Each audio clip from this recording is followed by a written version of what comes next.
Assalamualaikum warahmatullahi wabarakatuh. Bertemu kembali dengan Bu Ima untuk mempelajari materi hari ini. Untuk hari ini kita belajar materi yang kemarin untuk lebih detail kembali. Bu Ima besarkan layarnya dulu.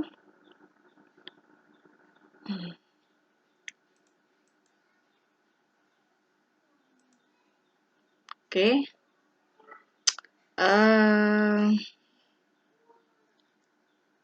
Listrik statis dan peranannya dalam kehidupan.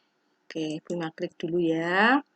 Nah, pertemuan kemarin kalian sudah mengenal sedikit tentang konsep listrik statis.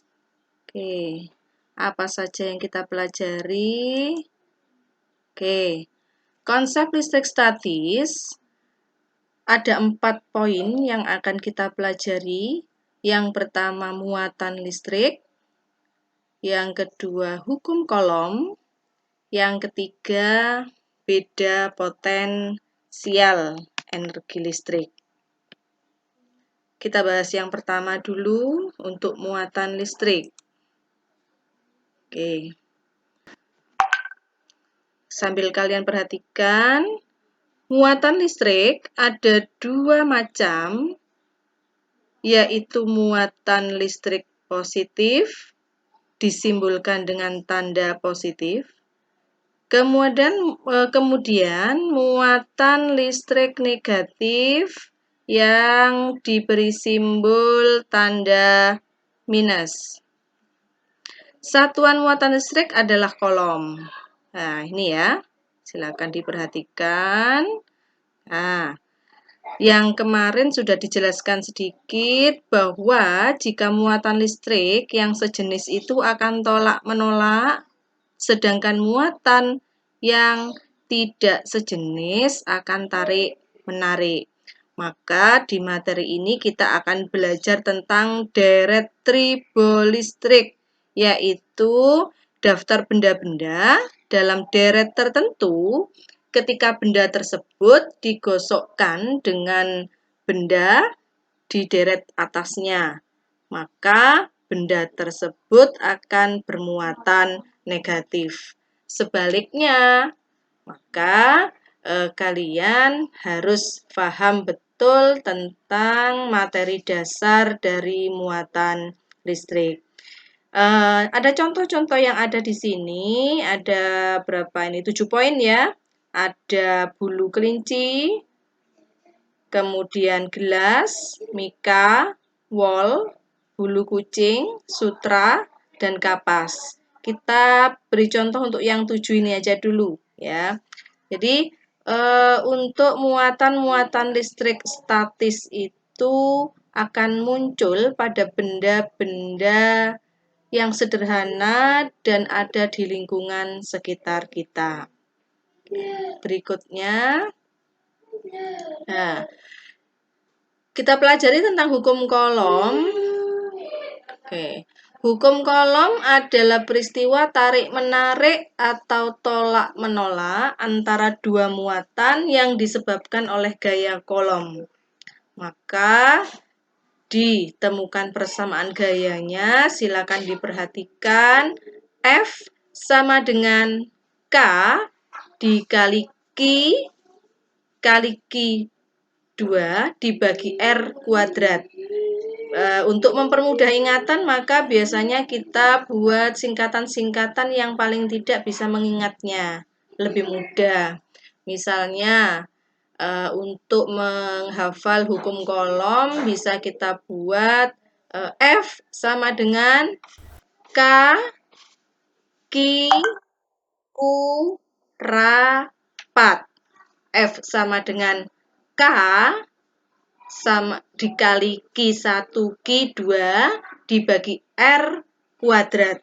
Bima ulang kembali untuk mengingat, maka bisa kalian menghafalnya dalam bentuk huruf-huruf atau suatu suku kata yang nantinya kalian mempermudah untuk menghafalnya. bisa juga dengan cara seperti yang Ibu berikan tadi. F sama dengan K. K untuk konstanta elektrostatis, nilainya 9 kali 10 pangkat 9 Newton meter kuadrat per kolom kuadrat. Q1, Q2 adalah muatan listriknya dengan satuan kolom, kemudian rapat R kuadrat. Maka R kuadrat ini adalah jarak antar muatan. Maka semuanya bisa kalian pahami bahwa F sama dengan K, Q, Q, rapat. F sama dengan K dikali Q1, Q2 dibagi R kuadrat. Mudah kan untuk menghafal hukum kolom ini? Oke, kita lanjut lagi. Bima lupa tadi, ini R ya. Untuk R ini adalah jarak antar muatan dengan satuan meter. Ini gambarnya bisa kalian perhatikan.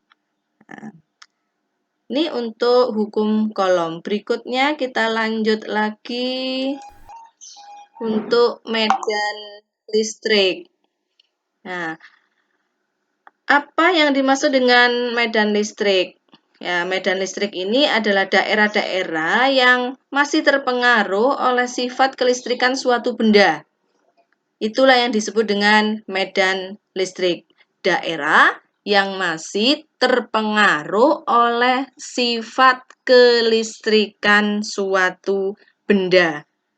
Cirinya bagaimana? Ditunjukkan dengan adanya garis-garis gaya. Nah, ini gambarnya, garis-garis gaya. Nah, garis gaya ini biasa digambarkan dengan tanda anak panah. Nah, ini 1, gambar 2, gambar 3. Nah, medan listrik disimbolkan dengan huruf E, kemudian F itu untuk gaya, Q untuk muatan listriknya, muatan uji, R untuk jarak benda, satuannya meter. Maka untuk mencari medan listrik, kita bisa menggunakan persamaan rumus E sama dengan F dibagi Q atau E sama dengan K dikali Q dibagi R kuadrat. Bima ulang kembali, untuk medan listrik, kalian bisa menggunakan persamaan rumusnya E sama dengan F dibagi Q sama dengan K dikali Q dibagi R kuadrat. Sampai di sini bisa kita lanjutkan ya. Oke, untuk yang poin ketiga. Nah, pertemuan sebelumnya sudah Bima beri gambar kalian seperti ini. Nah, gambar terjadinya petir ya. Nah, apakah yang terjadi di sini? Nah, karena kita akan bahas tentang poin yang keempat, beda potensial dan energi listrik. Oke. Saat terjadi petir, maka muatan berpindah dari awan ke awan atau awan ke bumi. Nah, kenapa bisa terjadi perpindahan ini? Karena adanya beda potensial listrik. Beda potensial listrik ini disimbolkan dengan huruf V. Nah, rumus persamaannya bisa kalian perhatikan di sini. V sama dengan W dibagi Q. V sama dengan W dibagi Q. Untuk W adalah usaha yang diperlukan, satuannya Joule. Q adalah jumlah muatan listrik, untuk satuannya kolom. Dan V adalah beda potensial dengan satuan volt. 4 poin ini sudah kalian pelajari hari ini. Oke, sekarang